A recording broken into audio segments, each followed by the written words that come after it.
wabarakatuh. Pertama-tama kita panjatkan puji dan syukur kita kepada Allah Subhanahu wa taala yang telah memberikan karunia-Nya kepada kita semua, terutama nikmat sehat walafiat. Perkenalkan, Amin. saya Fatimah dengan NIM 2214382. Sebagai moderator, ada Ratih Fadija Asapti dengan NIM 221430111. Ulfa dengan NIM 2214387 dan Kiki Bantani 2214398. Di sini kami akan menjelaskan tentang sejarah filsafat zaman Yunani kuno. Langsung saja materi pertama akan disampaikan oleh Ratih Fadija Asapti. Kepadanya kami persilahkan.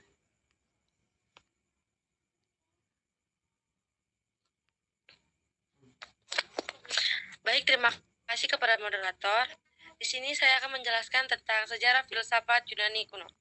Filsafat Yunani kuno muncul pada abad ke-16 Pramesehi sebagai tonggak sejarah penutup abad ke-8 Yunani kuno. Filsafat Yunani terus menggeliat sepanjang zaman Helenitis maupun semasa negeri Yunani dan negeri-negeri keperantauan bangsa Yunani menjadi bagian dari wilayah kedaulatan Kekaisaran Romawi.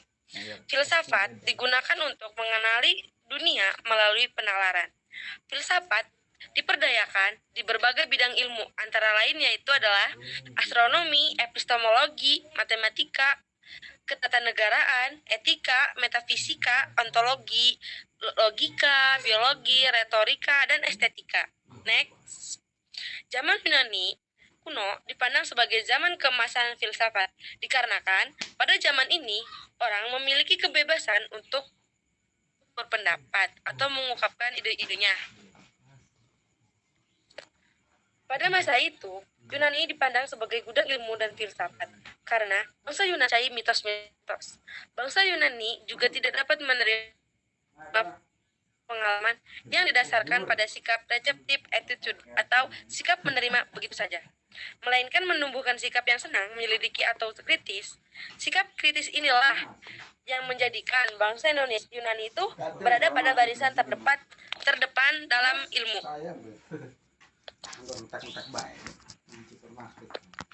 Terima kasih kepada Ratih Fadija Asapti. Selanjutnya, materi kedua akan disampaikan oleh Kiki Bantani. Kepadanya kami persilahkan. Faktor-faktor lahirnya filsafat. Terdapat 3 faktor yang menyajikan filsafat Yunani lahir, yaitu 1. Bangsa Yunani yang kaya akan mitos dongeng, di mana mitos dianggap sebagai awal dari upaya orang untuk mengetahui atau mengerti. 2. Karya sastra Yunani yang dapat dianggap sebagai pendorong kelahiran filsafat Yunani. 3. Pengaruh ilmu-ilmu pengetahuan yang berasal dari Babilonia, Mesir, di lembah Sungai Nil, kemudian berkat kemampuan dan kecapaian ilmu-ilmu. Next.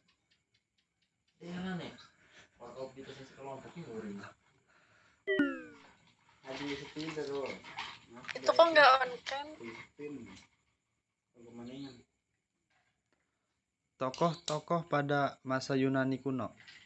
Thales 625-545 SM, 2 Anaximenes 610-546 SM, 3 Anaximander 610-546 SM, 4 Pythagoras 580-500 SM, Plato 427-347 SM.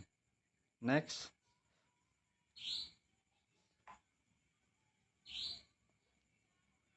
Thales 625-545. Tatis hidup sekitar 624-546 SM. Ia adalah seorang ahli ilmu termasuk ahli ilmu astronomi. Ia berpendapat bahwa hakikat alam ini adalah air. Segala-galanya berasal dari air. Bumi sendiri merupakan bahan yang sekaligus keluar dari air dan kemudian berapung-apung di atasnya. Pandangan yang demikian itu membawa kepada penyusai lain yang lebih mendasar, yaitu bahwa sesungguhnya segalanya ini Nada hakikatnya adalah 1 bagi 1-0. Anaximander adalah Thales setia, ia hidup sekitar 610-546 SM. Ia berpendapat bahwa hakikat dari segala sesuatu yang satu itu bukan air, tapi yang satu itu adalah yang tidak terbatas dan tidak terhingga, tak berubah dan meliputi segala-galanya, yang disebut aperion. Aperion bukanlah materi seperti yang dikemukakan oleh Thales. Anaximander juga berpendapat bahwa dunia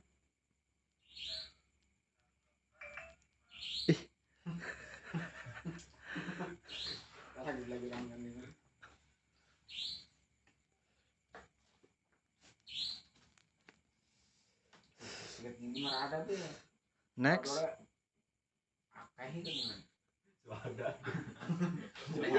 Cukup. Terima kasih kepada Kiki Bantani.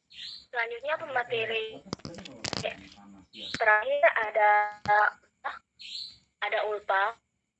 Kepadanya kami persilahkan. Saya melanjutkan materinya Kiki Bantani. Di sini ada Anaximenes 560 sampai 520 ms. Anaximenes hidup sekitar 5060 sampai 5020 sm. Ia berpendapat bahwa hakikat segala sesuatu yang satu itu adalah udara, jiwa adalah udara, api adalah udara yang encer jika dipadatkan. Pertama-tama udara akan menjadi air, dan jika dipadatkan lagi akan menjadi tanah, dan akhirnya menjadi batu. Ia berpendapat bahwa bumi berbentuk seperti meja bundar.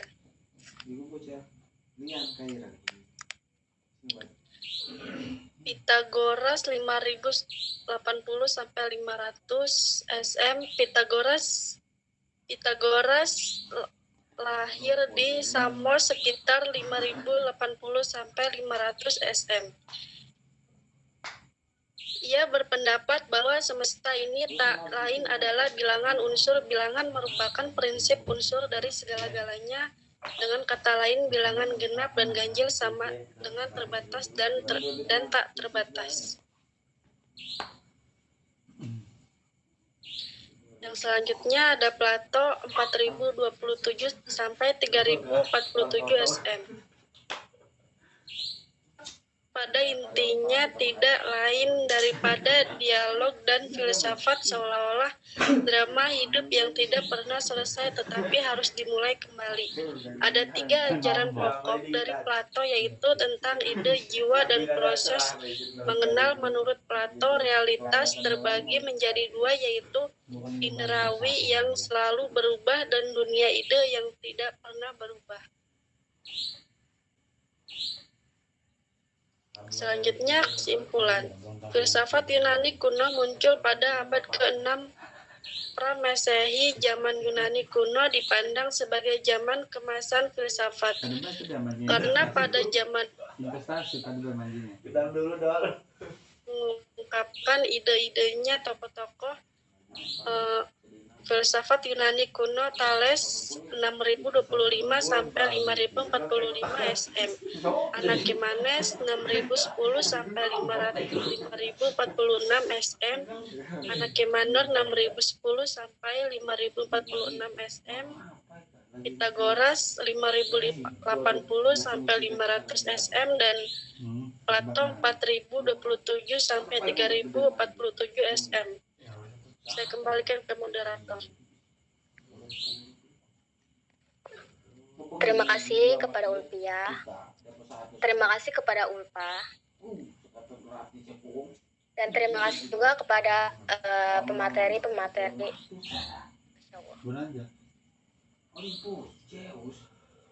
Mungkin itu saja yang dapat kami sampaikan. Kurang lebihnya mohon maaf. Wassalamualaikum warahmatullahi wabarakatuh.